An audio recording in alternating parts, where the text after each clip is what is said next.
Given that Murder by Numbers is from the same designers as Hatoful Boyfriend, I immediately was drawn to this new title. You see, I'm a big fan of Hatoful Boyfriend, and I'm sure those who played it can relate since it's more than just a dating sim. This time, however, the genre has shifted to a detective adventure, which I won't complain about. Now all that's left is to slip on my detective cap and get to sleuthing.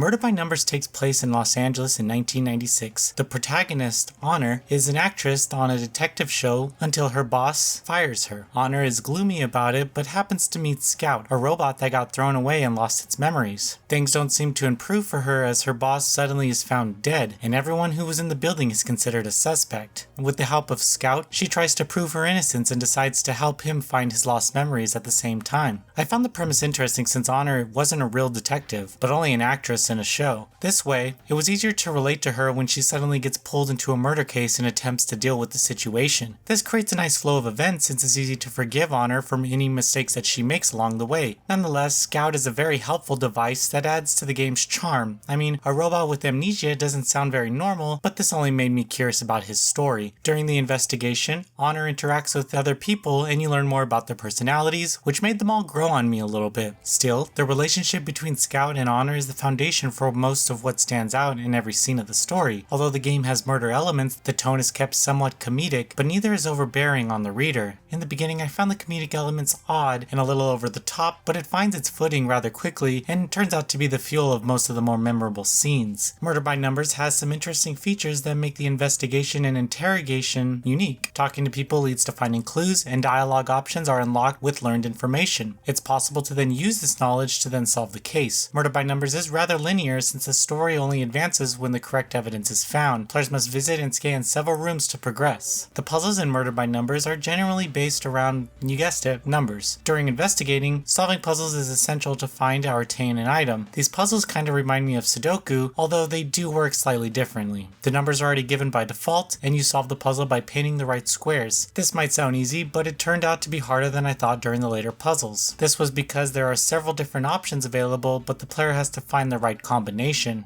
I'd also like to point out that the character illustrations are beautiful and the music fit the tone of the game.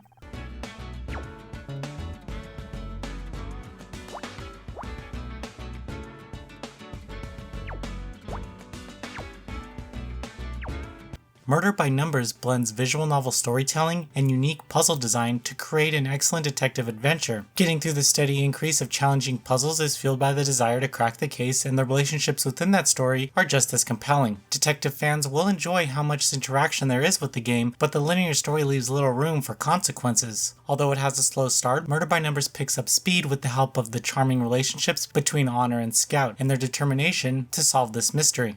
Noisy Pixel is giving Murder by Numbers an 8.5 out of 10. Thank you for watching. Please read the full review at noisypixel.net. Noisy Pixel is run by a group of gamers who work hard to deliver news, reviews, previews, and more. Please subscribe to keep up with all our future content.